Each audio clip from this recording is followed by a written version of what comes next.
Love situation at present ಅಲ್ಲಿ ಹೇಗಿದೆ ಅನ್ನೋದನ್ನ ನೋಡೋಣ. ಸರೆಂಡರ್ ಕಾರ್ಡ್ ಅನ್ನ ನಾನು ತಗೊಂಡಿದ್ದೀನಿ. ಸರೆಂಡರ್ ಟು ಪ್ರಯರ್ ಅಂತ ಕೊಡ್ತಾ ಇದ್ದಾರೆ. ನೀವು ಪ್ರಯರಿನ ಕಡೆಗೆ ಹೆಚ್ಚು ಗಮನವನ್ನ ಕೊಡಿ, ಸ್ವಲ್ಪ ದೇವರ ಕಡೆಗೂ ಹೆಚ್ಚು ಗಮನವನ್ನ ಕೊಡ್ಬೇಕಾಗತ್ತೆ. ಯಾವಾಗ ನೀವು ದೇವರನ್ನ ತುಂಬಾ ಹೃದಯದಿಂದ ಪ್ರಾರ್ಥನೆಯನ್ನ ಮಾಡಿ ನನಗೆ ಸಹಾಯವನ್ನ ಮಾಡು ಅಂತ ಕೇಳ್ತಿರೋ, ಆಗ ಅದೆಲ್ಲ ಸಮಸ್ಯೆಗಳಿಂದ ನೀವು ಆಚೆ ಬರ್ತೀರಾ. ಮಾಡೋದ್ರಿಂದ, ದೇವರನ್ನ ನೀವು ಧ್ಯಾನ ಮಾಡೋದ್ರಿಂದ ನಿಮ್ಗೆ ಏನ್ ಸಿಗುತ್ತೆ, ಯಾವುದೇ ರೀತಿಯ ಗೊಂದಲಗಳಿಗೆ ಅಥವಾ ಯಾವುದೇ ರೀತಿಯ ಸಮಸ್ಯೆಗಳು ನಿಮ್ಮಲ್ಲಿ ಇದ್ರೂ ನಿಮ್ಮ ಲವ್ ಲೈಫಿನ ವಿಚಾರವಾಗಿ ನಿಮ್ಗೆ ಆನ್ಸರ್ಗಳು ಸಿಗುತ್ತೆ, ಮತ್ತೆ ಸಪೋರ್ಟ್ ಕೂಡ ನಿಮ್ಗೆ ದೇವ್ರ ಕಡೆ ಸಿಗುತ್ತೆ ಅನ್ನುವಂತಹದ್ದು ನಿಮ್ಗೆ ಹೇಳ್ತಾ ಇದ್ದಾರೆ. ಅಟ್ ಪ್ರೆಸೆಂಟ್ ಅಲ್ಲಿ ಲವ್ ಸಿಚುಯೇಷನ್ ನಿಮ್ಗೆ ಬಾಟಮ್ ಆಫ್ ದ ಡಕ್ ಬಂದಿರುವಂತಹದ್ದು ರೆಫ್ಯೂಸಿಂಗ್ ಆಫರ್. ಯಾವುದೋ ಕೆಲವೊಂದು ನಿಮ್ಮ ಲವ್ ಲೈಫಿನ ವಿಚಾರವಾಗಿ ಆಫರ್ ಗಳನ್ನ ರೆಫ್ಯೂಸ್ ಮಾಡ್ತಾ ಇರುವಂತಹದ್ದು ಅಥವಾ ಮಿಸ್ಡ್ ಆಪರ್ಚುನಿಟಿ ಅನ್ನುವಂತಹದ್ದು ರೆಪ್ರೆಸೆಂಟ್ ಆಗ್ತಾ ಇದೆ. ಯಾಕೋ ನೀವು ಮಿಸ್ ಮಾಡ್ಕೋತಾ ಇದ್ದೀರಾ ಕೆಲವೊಂದು ಆಫರ್ಸ್ ಗಳನ್ನ ಅನ್ನುವಂಥದ್ದು ರೆಪ್ರೆಸೆಂಟ್ ಆಗ್ತಾ ಇದೆ. ಏನೋ ಒಂದು ರೀತಿಯ ಧ್ಯಾನ ಮಾಡ್ತಾ ಇರುವಂತಹದ್ದು, ಚಿಂತೆಯನ್ನ ಮಾಡ್ತಾ ಇರುವಂತದ್ದು ರೆಪ್ರೆಸೆಂಟ್ ಆಗ್ತದೆ. ಪಾಸ್ಟಿನಲ್ಲಿ ನಿಮ್ಮ ಲವ್ ಲೈಫಿನ ವಿಚಾರವಾಗಿ ಒಂದು ನ್ಯೂ ಐಡಿಯಾ ಇತ್ತು, ಏನೋ ಒಂದು ರೀತಿಯ ಹೊಸ ಐಡಿಯಾಗಳನ್ನ ಮಾಡ್ಕೊಂಡಿದ್ರಿ. ಲವ್ ಲೈಫಿನ ವಿಚಾರವಾಗಿ ನಿಮ್ಮ ಆಪರ್ಚುನಿಟಿ ಕೂಡ ಚೆನ್ನಾಗಿಯೇ ಇತ್ತು. ಆದ್ರೆ ನಿಮ್ಮ ಲವ್ ಲೈಫಿನ ವಿಚಾರದಲ್ಲಿ ಕಿಂಗ್ ಆಫ್ ಸೋರ್ಟ್ಸ್, ನೀವೇನನ್ನ ನಿಮ್ಮ ಲವ್ ಲೈಫಿನ ವಿಚಾರವಾಗಿ ಏನನ್ನ ಎಕ್ಸ್ಪೆಕ್ಟ್ ಮಾಡಿದೀರಾ ಪಾಸ್ಟಿನಲ್ಲಿ ಅಂದ್ರೆ, ಲವ್ ಲೈಫಿನಲ್ಲಿ ಒಂದು ಕ್ಲಿಯರ್ ಇರಬೇಕು, ಕ್ಲಾರಿಟಿ ಇರಬೇಕು, ಮತ್ತೆ ಯಾವುದೇ ವಿಚಾರ ಕೂಡ ನಿಮ್ಮ ಲವ್ ಲೈಫಿನ ವಿಚಾರದಲ್ಲಿ ಮುಚ್ಚುಮರೆ ಅನ್ನೋದು ಇರಬಾರ್ದು. ಸ್ಪಷ್ಟವಾಗಿರ್ಬೇಕು, ಸ್ಪಷ್ಟವಾಗಿ ಹೇಳ್ಬೇಕು, ಏನ್ ಹೇಳ್ಬೇಕೋ ಅದು ಸ್ಪಷ್ಟವಾಗಿ ಹೇಳ್ಬೇಕು ಅನ್ನುವಂತಹದ್ದು ಎಕ್ಸ್ಪೆಕ್ಟ್ ಮಾಡುವಂತಹದ್ದು ಪ್ರೀತಿಯ ವಿಚಾರದಲ್ಲಿ. ಮತ್ತೆ ಕ್ಲಿಯರ್ ಆಗಿರ್ಬೇಕು. ಏನು ಅಂದ್ರೆ ನಿಮ್ಮ ಲವ್ ಲೈಫಿನಲ್ಲಿ ಒಂದು ಸ್ಟ್ರಾಂಗ್ ಆಗಿರ್ಬೇಕು, ಸ್ಟ್ರಾಂಗ್ ಬಾಂಡೇಜ್ ಇರಬೇಕು, ಮತ್ತೆ ಯಾವುದೇ ರೀತಿಯ ಚೈಲ್ಡಿಶ್ ಬಿಹೇವಿಯರ್ ಅನ್ನ ಮಾಡಬಾರ್ದು ಅನ್ನೋದು ಪಾಸ್ಟಿನಲ್ಲಿ ನೀವು ಎಕ್ಸ್ಪೆಕ್ಟ್ ಮಾಡಿರೋಂಥದ್ದು ರೆಪ್ರೆಸೆಂಟ್ ಆಗ್ತಾ ಇದೆ. ನೀವು ಅದೆಲ್ಲ ಎಕ್ಸ್ಪೆಕ್ಟ್ ಮಾಡಿದಾಗ ಯಾವಾಗ ನಿಮ್ಗೆ ಅದು ಸರಿ ಹೋಗಲ್ಲ ಅನಿಸ್ತೋ ಆಗ ನೀವು ಪ್ರೀತಿಯಿಂದ ಮುಂದೆ ಬಂದಿರುವಂತಹದ್ದು ಬಿಟ್ಟು ಮುಂದೆ ಬಂದಿರುವಂತಹದ್ದು ರೆಪ್ರೆಸೆಂಟ್ ಆಗ್ತದೆ. ಮೋಸ್ಟ್ ಪ್ರಾಬಬಲಿ ನಿಮ್ಮ ಕೆಲವೊಬ್ಬರಿಗೆ ಈಗ ಆಲ್ರೆಡಿ ಕೆಲವೊಂದು ರೀತಿಯ ಬ್ರೇಕಪ್ ಗಳು ಆಗಿರಬಹುದು, ಕಮ್ಯುನಿಕೇಶನ್ ಇಲ್ಲದೆ ಇರುವಂತಹದ್ದು ರೆಪ್ರೆಸೆಂಟ್ ಆಗ್ತಾ ಇದೆ. ಮೋಸ್ಟ್ ಪ್ರಾಬಬಲಿ ನೀವು ಇವಾಗ ಇಬ್ರು ಕೂಡ ನೀವು ಮಾತಾಡದೆ ಇರುವಂತಹದ್ದು ರೆಪ್ರೆಸೆಂಟ್ ಆಗ್ತಾ ಇದೆ. ಸೊ ಯಾವುದೇ ರೀತಿಯ ಕಾಂಟ್ಯಾಕ್ಟ್ ಅಲ್ಲಿ ಇಲ್ಲದೆ ಇರುವಂತಹದ್ದು ರೆಪ್ರೆಸೆಂಟ್ ಆಗ್ತಾ ಇದೆ. ನೋಡಿ, ಮುಂದೆ ಬರ್ತಾ ಇರುವಂತಹದ್ದು ರೆಪ್ರೆಸೆಂಟ್ ಆಗ್ತಾ ಇದೆ. ಯಾಕೋ ತುಂಬಾ ಬೇಜಾರಲ್ಲಿ ಇರುವಂತಹದ್ದು. ಪಾಸ್ಟಿನಲ್ಲಿ ಕೂಡ ನೀವು ಲವ್ ಲೈಫಿನ ವಿಚಾರವಾಗಿ ಕೆಲವೊಬ್ರು ಬೇಜಾರಲ್ಲಿ ಇರುವಂತಹದ್ದು ರೆಪ್ರೆಸೆಂಟ್ ಆಗ್ತಾ ಇದೆ. ಯಾಕೋ ಕ್ಲಾರಿಟಿ ಇಲ್ಲ, ಕ್ಲಿಯರ್ ಆಗಿರ್ಬೇಕು, ಸ್ಪಷ್ಟವಾಗಿರ್ಬೇಕು, ಏನ್ ಮಾತಾಡಿದ್ರು ಅದರಲ್ಲಿ ಯಾವುದೇ ರೀತಿಯ ಮುಚ್ಚುಮರೆ ಇರಬಾರ್ದು ಅನ್ನೋದು ನೀವು ಎಕ್ಸ್ಪೆಕ್ಟ್ ಮಾಡುವಂತಹದ್ದು. ಪಾಸ್ಟಿನಲ್ಲಿ ಕೂಡ ನಿಮ್ಗೆ ಸ್ವಲ್ಪ ಬೇಜಾರುಗಳಾಗಿರುವಂತಹದ್ದು ರೆಪ್ರೆಸೆಂಟ್ ಆಗ್ತಾ ಇದೆ. ಅಟ್ ಪ್ರೆಸೆಂಟಿನಲ್ಲಿ the moon card, 9 of swords, 6 of swords ಬಂದಿದೆ. ಮೂನ್ ಕಾರ್ಡ್ ಏನನ್ನ ರೆಪ್ರೆಸೆಂಟ್ ಮಾಡುತ್ತೆ? ಇಲ್ಯೂಷನ್ ಅನ್ನ ರೆಪ್ರೆಸೆಂಟ್ ಮಾಡುತ್ತೆ, ಕೆಲವೊಂದು ರೀತಿಯ ಭ್ರಮೆಗಳನ್ನ ರೆಪ್ರೆಸೆಂಟ್ ಮಾಡುತ್ತೆ, ಆತಂಕಗಳನ್ನ ರೆಪ್ರೆಸೆಂಟ್ ಮಾಡುತ್ತೆ.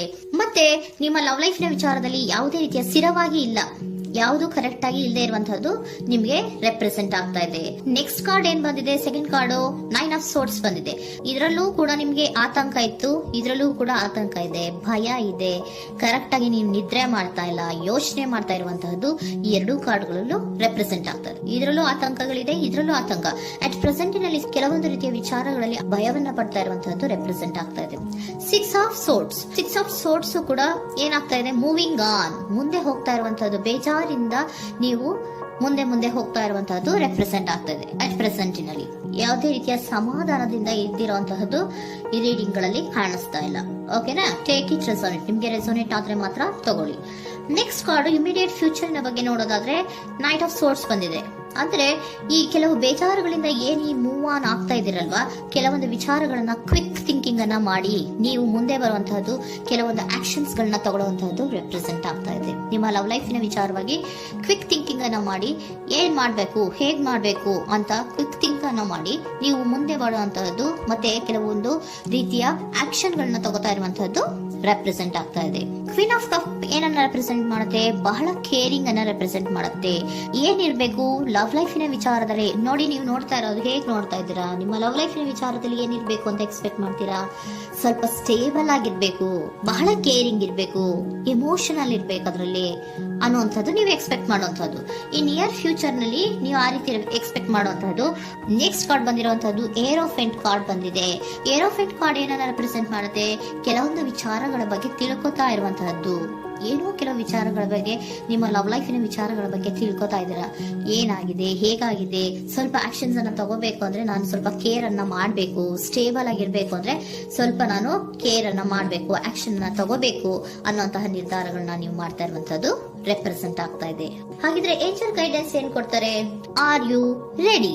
ನೀನು ರೆಡಿಯಾಗಿದ್ದೀರಾ ನೀವು ಅಂತ ಕೇಳ್ತಾ ಇದ್ದಾರೆ ಏಂಜಲ್ಸ್ ಗಳು. ಅಂದ್ರೆ ಏನು? ನೀನ್ ಇಲ್ಲೇ ಕುತ್ಕೊಂಡು ಅಳ್ಕೊಂಡು ಬೇಜಾರ್ ಮಾಡ್ಕೊಂಡು ಕುತ್ಕೊಳ್ಳೋದು ಬೇಡ. ಸ್ವಲ್ಪ ನೀನು ಮುಂದೆ ಮೂವ್ ಆಗು. ಅಲ್ಲಿರೋದ್ರಿಂದ ಏನು ಪ್ರಯೋಜನ ಇಲ್ಲ. Are you ready? ನೀವು ರೆಡಿಯಾಗಿದ್ದೀರಾ? Within the next few weeks, ಕೆಲವೊಂದು ವೀಕ್ಗಳಲ್ಲಿ, ಕೆಲವೊಂದು ವಾರಗಳಲ್ಲಿ ನೀವು ಏನಾಗ್ತೀರಾ? ಅಬಂಡೆನ್ಸ್, ಸಾಮರಸ್ಯ ಅನ್ನೋದು ಇರುತ್ತೆ. ಇಂಪ್ರೂವಿಂಗ್ ಹೆಲ್ತ್ ಅಂದ್ರೆ ಏನು? ನೀವು ಯೋಚನೆ ಮಾಡಿ ಮಾಡಿ ಮಾಡಿ ಏನ್ ನೀವು ಈ ಆರೋಗ್ಯವನ್ನ ಹಾಳು ಮಾಡ್ಕೊಂತ ಇದ್ದೀರಾ. ಸೊ ಇಂಪ್ರೂವಿಂಗ್ ಹೆಲ್ತಿನ ಕಡೆಗೆ ಗಮನವನ್ನ ಕೊಡಿ. ಆತಂಕವನ್ನ ಮಾಡ್ಕೊಂಡು ಭಯವನ್ನ ಪಡ್ಕೊಂಡು ಮುಂದೆ ಹೋಗ್ಬೇಕಲ್ಲ ಅಂತ ನೀವು ದಿನ ದಿನ ಹೆಂಗೆ ಕಾಲವನ್ನ ಮುಂದೆ ಹಾಕ್ತಾ ಇದ್ರೋ ಅದಕ್ಕೆ ಏನ್ ಹೇಳ್ತಾ ಇದ್ದಾರೆ? Are you ready? ಮುಂದೆ ಬರೋದಕ್ಕೆ ನೀನ್ ರೆಡಿ ಆಗು.